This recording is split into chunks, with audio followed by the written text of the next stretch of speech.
کلام میں فرمایا کہ فذکروا اللہ کا ذکرکم آباؤکم او اشد ذکر، اللہ تعالیٰ کو یاد کرو اور ایسے یاد کرو جیسے اپنے آباء و اجداد کو یاد کرو، مگر تھوڑا سا زیادہ۔ اور اللہ تعالیٰ کو یاد کرنے کا ایک یہ بھی طریقہ ہے کہ آپ اچھی اور تعمیری بات کریں۔ تو یہ سمجھ لیں کہ ہم اللہ تعالیٰ کو یاد کر رہے ہیں، کیونکہ یہ جو میں بات آپ سے کرنے لگا ہوں، اگر اس کی روح جو اس کا مقصد ہے وہ آپ کے ذہن میں بیٹھ گیا تو میں آپ کو گارنٹی کرتا ہوں کہ آپ کے بہت سارے مسئلے آسان ہو سکتے ہیں۔ اچھا، چونکہ قرآن میں جیسے میں نے عرض کیا کہ قرآن میں بھی اللہ تعالیٰ نے انسانوں کو سکھانے کے لیے یہی طریقہ کار استعمال کیا ہے کہ بہت سارے پرانے تاریخی قصے ہیں جو بیان کیے گئے ہیں، سبق آموز قصے ہیں جن سے انسان سیکھتا ہے، اسے سمجھ آتی ہے کہ یہ کرنے سے یہ ہوتا ہے، یہ کرنے سے یہ نہیں ہوتا۔ اچھا، ایسا ہی قصہ آپ کے گوش گزار کرتا ہوں کہ بنی اسرائیل میں ایک شخص تھا، انتہائی زاہد، عابد، عبادت گزار۔ اسے پتہ چلا کہ پاس والی بستی میں لوگ درخت کی پوجا کرتے ہیں۔ چونکہ انسان کی فطرت میں یہ چیز شامل ہے کہ جس چیز سے اسے فائدہ ملتا ہے یا جس چیز سے وہ ڈرتا ہے یا جس چیز سے وہ معروب ہوتا ہے، اس کو وہ امپورٹنس دینا شروع کر دیتا ہے۔ اور عبادت کا بھی فارمیٹ اسی پہ منتہج ہوتا ہے کہ کوئی لوگ ایسے تھے جو سانپ سے ڈرتے تھے تو وہ سانپ کی پوجا کرنا شروع ہو گئے۔ کوئی لوگ اگر سمجھتے تھے کہ سورج جو ہے یہ توانائی کا منبع ہے تو وہ سورج کی پوجا کرنا شروع ہو گئے۔ اچھا، یہ شکل آج بھی معاشرے میں موجود ہے کہ اگر آپ کی غرض و غائط کسی شخص سے پوری ہوتی ہو تو آپ اسے ضرورت سے زیادہ امپورٹنس دینا شروع کر دیتے ہیں، مانتے نہیں ہم، ایسے ہی ہے نا۔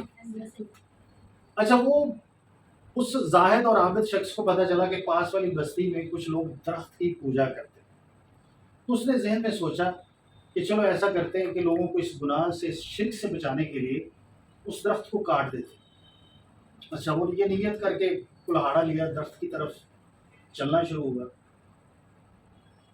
اب جیسے درخت کے پاس پہنچا تو اس نے کیا دیکھا کہ جو شیطان ہے وہ ایک انسان کے روپ میں کھڑا ہے، اور اس نے اس شخص کو روکا۔ اس نے کہا کہ تم کسی قیمت پر اس درخت کو نہیں کاٹ سکتے۔ وہ شخص بڑا حیران ہوا، اس نے کہا کیوں نہیں کاٹ سکتا، تمہیں اس سے کیا تکلیف ہے؟ اس شخص نے کہا کہ تمہیں کیا تکلیف ہے لوگ اگر اس کی پوجا کرتے ہیں۔ اب بات تو تڑاک پہنچی تو اس شخص نے جناب وہ جو شیطان انسان کے روپ میں تھا اس کے ساتھ ہاتھا پائی ہوئی اور اس کو اٹھا کے نیچے پٹکا اور اس کی چھاتی پہ بیٹھ گیا۔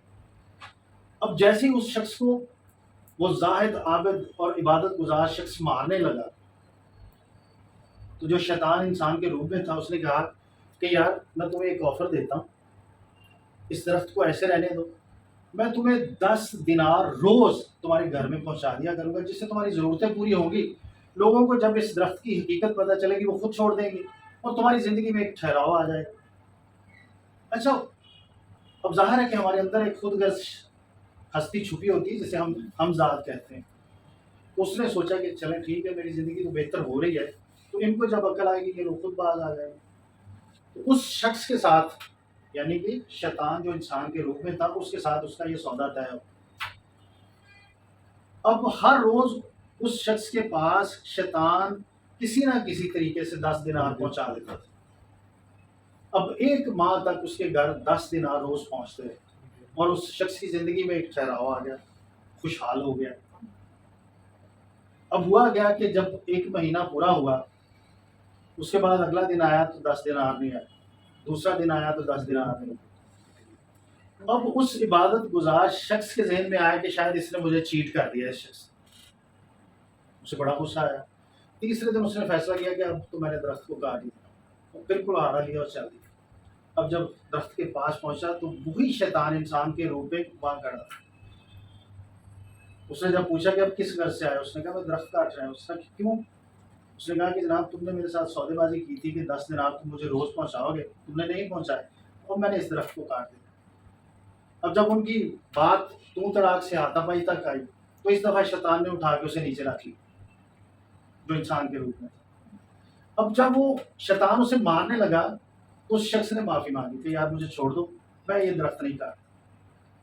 شیطان نے کہا کہ اب چلے جاؤ اور دوبارہ اس درخت کے پاس نہیں آنا۔ لیکن اس شخص کے ذہن میں یہ بات کھٹکنے لگی کہ پچھلی دفعہ میں نے بڑی آسانی کے ساتھ اس کو نیچے گرا لیا تھا، اب اس نے مجھے آسانی کے ساتھ نیچے گرا لیا۔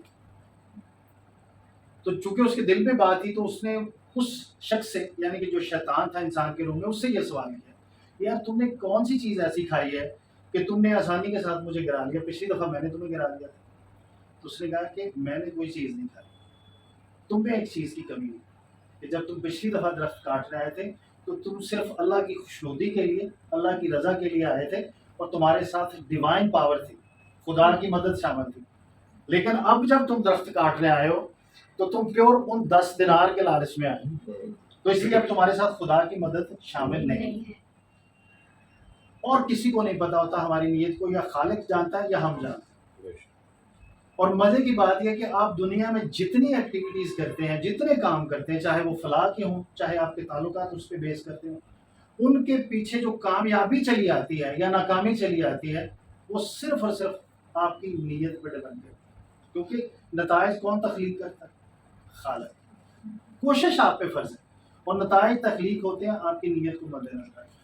تو اگر کوئی بھی شخص اس دنیا میں، احمد بھائی، دل صاحب، عمران صاحب، مرزا صاحب، میاں صاحب، کوئی بھی شخص دنیا میں یہ چاہتا ہے کہ جس ٹارگٹ کو وہ اچیو کرنا چاہتا ہے، جو اس نے زندگی میں گول سیٹ کیے، تو ان کے متعلق صرف تھوڑی دیر کے لیے رک کے اتنا ضرور سوچ لیں کہ آیا میری جو نیت ہے اس کے ساتھ دنیاوی مفاد، لالچ، طمع تو نہیں جڑی ہوئی. اگر جڑی ہوئی ہے تو آپ یقین کریں، اس بات کی میں آپ کو گارنٹی دیتا ہوں، میرا ذاتی تجربہ ہے، میں نے دیکھا ہے کہ جو لوگ جن کی نیت میں کہیں کھوٹ ہوتا ہے نا، تو جو لوڈو کی گیم ہوتی ہے نا جس میں 99 پہ ڈنگ لگتا ہے اور پھر 0 پہ بندہ، ایسے لوگوں کے ساتھ ویسے ہی.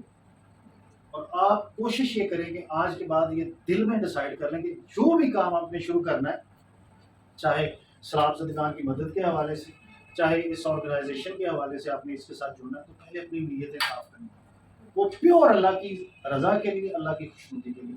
تو پھر آپ کو کامیابی سے کوئی نہیں روک سکتا. لیکن اگر کہیں اس میں دنیاوی مفاد جڑا ہے، کوئی لالچ جڑا ہے، تو آپ مجھ ابھی لکھوا لیں، آپ کی یہ ساری کوششیں رائے گا جائے. آپ اپنا وقت، اپنا پیسہ برباد کرنے کے بعد بھی 0 کے پیچھے صرف اور صرف یہ بتانا ہے کہ man can deceive a man but man can't deceive. یہ طے ہے، آپ انسان کو دھوکہ دے سکتے ہیں، اللہ تعالیٰ کی ذات کو دھوکہ نہیں دے سکتے. تو میری اللہ تعالیٰ سے دعا ہے کہ جتنے بھی لوگ یہاں پہ بیٹھے ہیں، ان سارے لوگوں کی نیتوں کو جو یہ زندگی میں ٹارگٹ سیٹ کیے ہوئے ہیں اس نقطۂ نظر سے خالص کر دے، اور اتنا خالص کر دے کہ ان کی منزلیں آسان ہو جائیں.